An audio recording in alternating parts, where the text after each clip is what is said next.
শুভ সন্ধ্যা। সকলকে আন্তরিক শুভেচ্ছা জানাচ্ছি। নতুন ইংরেজি বছরের আজকে দ্বিতীয় দিন।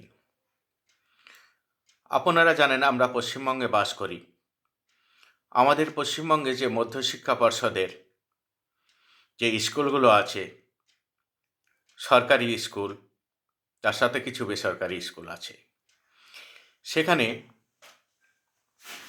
শিক্ষাবর্ষ হলো জানুয়ারি থেকে ডিসেম্বর পর্যন্ত। গতকাল 2026 সালের শিক্ষাবর্ষের প্রথম দিন ছুটির মধ্যে দিয়ে অতিবাহিত হয়েছে। আপনারা জানেন গোটা দেশের ন্যায় আমাদের পশ্চিমবঙ্গেও 1 জানুয়ারি ছুটি থাকে। খাতা কলমে সেই দিনই শিক্ষাবর্ষের প্রথম দিন, আর কার্যকরী দিন হিসাবে আজকে অর্থাৎ 2রা জানুয়ারি থেকে পথ চলা শুরু হয় নতুন বছরের, অর্থাৎ শিক্ষা বছর যেটা বলছি আমরা, আর সেটা শেষ হবে 31শে ডিসেম্বর। তা আপনারা জানেন আমরা এই ছাত্রছাত্রীদের কথা মাথায় রেখে গত বছর থেকে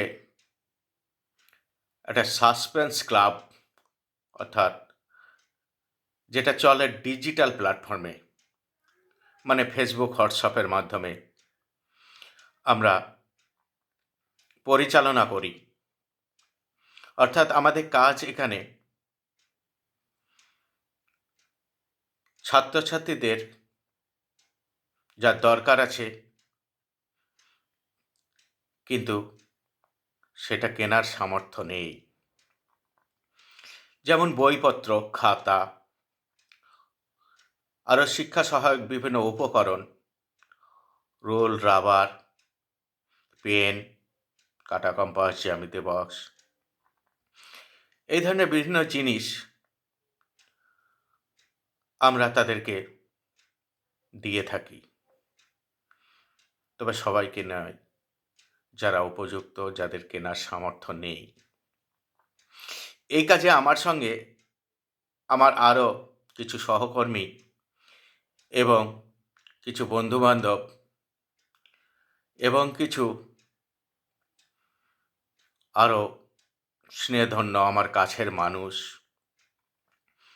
তারা আর্থিকভাবে এবং অন্যান্যভাবে, অর্থাৎ নতুন কিংবা পুরাতন বইপত্র দিয়ে আমাদেরকে সাহায্য করেন। গত বছরও করেছেন, এবছরও করার অনেকেই কথা বলে রেখেছেন। আমরা কি করি বলেন তো? দেখবেন, বইয়ের ক্ষেত্রে বলি, বইয়ের ক্ষেত্রে এক এক বিদ্যালয়ে এক এক লেখকের বই চলে।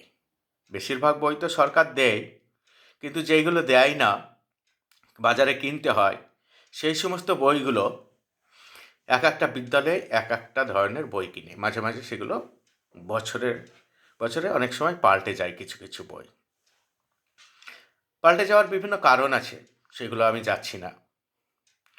তবে এই বইগুলো দেখা যাচ্ছে আজ একটা বিদ্যালয়ে যেটা পাল্টে যাচ্ছে, সেটা আবার অন্য একটা বিদ্যালয়ে চালু হচ্ছে। আমরা কি করি তাহলে দেখুন, এই বছরে যে বিদ্যালয়ে যে বইটা পাল্টে গেল, সেই বইটা পুরাতন, আগের বছরের ছাত্রদের কাছে আছে, কিন্তু এই বিদ্যালয়ে কোনো ছাত্রছাত্রীদের সেটা কাজে লাগবে না, কারণ এই বিদ্যালয়ে আর পঠন পাঠনের মধ্যে রাখা হয়নি।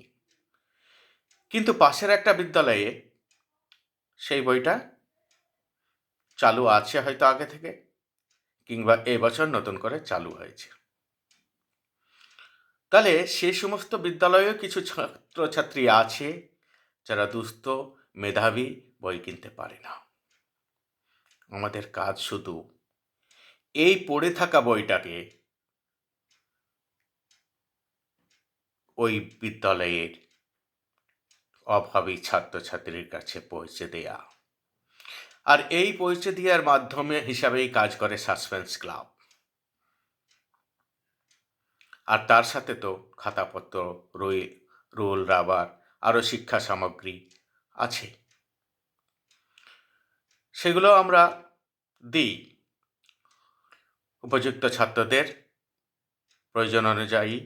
মাঝে মাঝে দিই, হয়তো সবটা আমাদের আর্থিক অবস্থার জন্য দেওয়া সম্ভব হয় না, তবে যতটা পারি আমরা চেষ্টা করি। আর আমরা এই নেটওয়ার্কটা যদি তৈরি করতে পারি একটা বড় ধরনের, মানে যে বইটা চালু হচ্ছে, চলছে না এই বিদ্যালয়ে, সেইটাকে আমরা কালেক্ট করে যে বিদ্যালয়ে চলছে সেই সমস্ত ছাত্রছাত্রী যাদের প্রয়োজন তাদের কাছে যদি পৌঁছে দিই, আবার ওই বিদ্যালয়ে যে বইটা এবছর চলছে না সেইটা আমরা যদি যে বিদ্যালয়ে আর একটা বিদ্যালয়ে যেখানে চলছে সেখানকার দুস্থ ছাত্রছাত্রীদের কাছে পৌঁছে দিই, তাহলে আমার মনে হয় সবারই ভালো হবে। মানে বইটা তো অযথা আলমারিতে পড়েই থাকবে, কিংবা কার্নিশের ওপরে জমা থাকবে, কিংবা অনেক সময় আমরা পুরাতন বইপত্র বিক্রিও করে দিই। আবার অনেক আমাদের শিক্ষকদের বাড়িতে অনেক বই থাকে, কোম্পানিরা, বুক সেলাররা দেয় স্পেসমেন্স কপি হিসাবে। সেই সমস্ত বইগুলো আমাদের আলমারি বন্দি করে না রেখে আমরাও অনেক উপযুক্ত শিক্ষার্থীর হাতে তুলে দিতে পারি। আর এই তুলে দেওয়াটাই করে সাসপেন্স ক্লাব।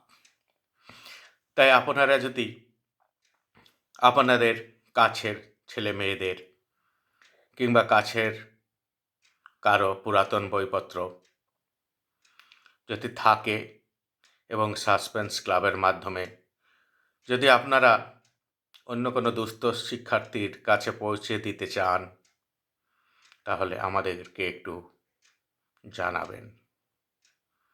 আমরা সেই বইটা আপনার কাছে কালেক্ট করে নেওয়ার ব্যবস্থা করব এবং উপযুক্ত শিক্ষার্থীর কাছে পৌঁছে দেওয়ার ব্যবস্থা করব। আর আমরা এই ভিডিও তাদের কাছেও পৌঁছে দিতে চাই যারা সাসপেন্স ক্লাবের কথা এখনও জানে না, তাদের কানে পৌঁছায়নি।